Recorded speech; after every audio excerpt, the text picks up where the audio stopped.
There's a pattern emerging on social media right now that's become almost predictable. A European arrives in America with what they think. They know the guns, the healthcare collapse, the crumbling infrastructure. They've absorbed the critical narratives. They're the only one. Yeah, there was two. She smuggled me the guns. 5 boxes. Oh my god. First of all, they give you these peanuts. You can eat as many as you want. She's like, yeah, just take a bag. What I brought from the US back to Denmark. So it's mostly food items that we really can't find here in Denmark. And then something unexpected happens. They actually kind of like it here. If you want to understand what's driving this wave of surprised European travelers, hit subscribe and turn on notifications, because this is reshaping how people across the Atlantic are thinking about America. The thing that catches most Europeans off guard first isn't monuments or theme parks. It's the sheer kindness of strangers. A Dutch traveler broke down outside Flagstaff, and instead of the cold brush-off he'd been told to expect, the mechanic fixed it at a discount and refused full payment when he heard it was the traveler's first trip. A British couple in a Queen's diner found their server comping their entire meal when she discovered it was their first time in the US. A French family's Airbnb host left homemade cookies and checked in daily.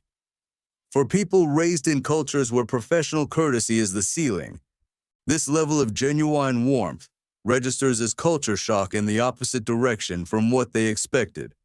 Then there's the infrastructure in abundance. American gas stations aren't cramped convenience shops. They're massive complexes with 40 pumps and endless aisles. A German engineer stood in a Bouxies for 10 minutes processing that a gas station had 120 pump stations, a restaurant, and a gift shop. American supermarkets present a visual shock. A Swedish couple filmed a rotisserie chicken so massive they joked it could feed their family for 3 days for $9. The highways themselves signal something ideological: 6-lane interstates stretching toward the horizon with no tolls, no checkpoints, just unimpeded driving for thousands of miles. Would you rather navigate Europe's compartmentalized travel network or cross America's wide-open roads? America, this is genius. This is so amazing. We don't have these in the UK. Okay, wow. Guys, America is amazing. Like, what is this? American supermarkets are actually crazy. What do you mean? You can get something to eat, you can go to the bank, you can go shopping. The stadiums operate at scale that defies comparison. A 70,000 capacity arena with wider aisles, cup holders, and a concessions menu rivaling a restaurant. The trucks alone tell a story. Americans casually operate machinery that would require special licensing in Europe. A British automotive journalist described American road infrastructure not just as larger, but as built on a fundamentally different premise: endless individual mobility. Then there's the natural geography that silences people. A Swedish environmental scientist at the Grand Canyon described it not as beautiful, but as psychologically humbling. 2 billion years of geological time visible in the walls. A person standing at the rim realizes their entire civilization is essentially recent and temporary. Norwegian hikers in Yosemite report similar experiences. The scale rewires spatial intuitions. 63 national parks scattered across a continent, each large enough to be its own destination, creates an embarrassment of riches that European travelers describe as almost frustrating. The safety and order contradicts stereotypes entirely.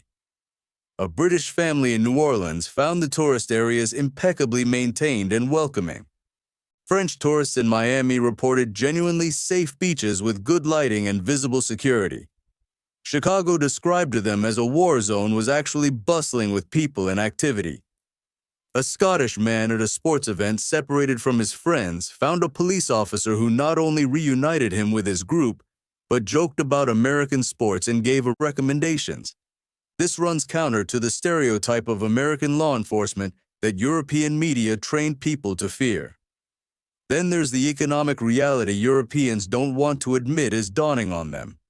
A German architect discovered his American peer earned 40% more annually while working fewer hours and had purchased a house on a single income, something virtually impossible in Munich or Berlin. An Irish software engineer found Bay Area tech salaries were double what she could command in Dublin. A Portuguese woman watched her brother accumulate wealth in Boston far faster than he could have in Lisbon. Individual cases, yes, but they're what registers in lived experience. Underpinning everything is American patriotism, expressed in ways Europeans find almost surreal. The flags everywhere, the national anthem sung by crowds before every sporting event. Come to my kingdom of stuff. Oh You gotta my be kidding me. gosh. And somehow this is all gonna... This is what I bought. Give us the tour. Take us On through my- the categories. What are we Okay, taking back to so- Denmark from so we have America here? categories that are like home stuff, kitchen stuff right here. These mugs for the soup, OMG, it's really like just the best, right? Okay. I have cereals, I have bitter honeys, I have Starburst, macadamia nuts, Triscuits, cereal, onion dip. A Swedish visitor to Vermont on the 4th of July found patriotic celebration so earnest it felt unreal in Sweden. Patriotic expression tends to be reserved or ironic. A French tourist at a baseball game was moved by an entire stadium united in civic feeling. What Europeans interpret as potential nationalism actually coexists with genuine political disagreement. This connects to something deeper, a sense of individual freedom and possibility. A Polish entrepreneur found American business regulation operated on permission rather than prohibition. Like, there's even a driverless car. Look, there's no driver. I got a No Scotland, no party, bro. Brilliant, Rex. I am with Lani and Sav, and we're driving this. He's not even driving. It's like Cybertrucks everywhere. Why have we not got them in the UK? Why haven't we got them in the The default is proceed unless forbidden, not prove this is allowed. An Italian designer in New York noted that failure isn't catastrophic, that reinvention is built into the cultural script. These traits have globalized, obviously, but they're still concentrated in American culture in ways that feel jarring to people from contexts where status is more fixed. American food culture surprises visitors too. Yes, portions are large, but ethnic food diversity in major cities matches or exceeds European options.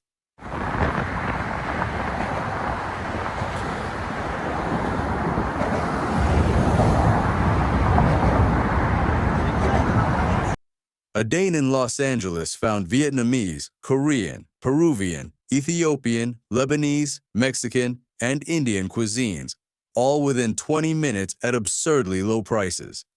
The drive-through economy, which Europeans critique as irrational, actually represents optimization around the idea that a customer's time is valuable. An Austrian woman noted that servers seemed genuinely interested in whether she was enjoying the food, more emotionally engaged than European service norms allow. You don't have air conditioning. You have industrial refrigeration. But American car wash that hits differently. Ain't no way! America! Whoa, what is that? It's a ball. For what? It tells you where to park. What? How would that work? The deeper shift is recognition that the American system produces real results for people in material well-being and opportunity. Europe has spent a decade arguing, America is in decline, the dream is dead, exceptionalism is a myth. There are legitimate critiques of American healthcare, inequality, and politics. But European travelers are confronting reality. If they were going to move, they could probably achieve better outcomes moving to the United States than staying in Europe. That recognition creates cognitive dissonance because it means reckoning with the gap between critical narratives and lived experience. European arrivals, skeptical and prepared for disappointment, are increasingly leaving, needing to apologize for believing the worst stereotypes. Yes, They encountered troubling aspects of American culture. Yes, healthcare and education costs seem irrational. Yes, political polarization is real. But they also encountered genuine kindness, infrastructure that works, natural beauty that rewires perspective, and optimistic energy harder to find in Europe. They experienced hospitality without transaction expectations, and they're struggling to integrate this into narratives they arrived with. So here's what I want to ask. If you were moving to a new country, would you choose based on critical media narratives or on lived experience of people who've spent time there? How much of what we think we know about other countries is actually evidence versus narrative? After the World Cup, so apparently all the Scottish came over here and they fell in love with all the American stuff, specifically the really amazingly full of fat and sugar American food. And they loved it so much that they tried to take it home, specifically ranch dressing. And they got in trouble because TSA was like, you can't take all this ranch dressing back home. And so TSA was actively looking for ranch dressing in Scottish people. I don't have any facts or like sources to back. Because European travelers are grappling with that exact tension, and they're admitting the narrative didn't match reality. They came skeptical and leave with assumptions challenged. If you found this cultural analysis interesting, hit like and share it. Subscribe and turn on notifications for the next one in this series, exploring these shifting perceptions as we head into 2026. We should note this video synthesizes public travel vlogs, social media discussions, and traveler reviews. It doesn't represent official statistics on all European experiences, nor does it suggest every traveler will experience America this way. Individual experiences vary widely based on location, connections, socioeconomic position, and predispositions. This is intended for entertainment and cultural analysis, not as comprehensive sociology. We're drawing on trends visible in online discourse, not claiming universal truths. We're not responsible for travel decisions or opinions formed from this content. Viewers should cross-reference information and remain skeptical of any single narrative, including this one.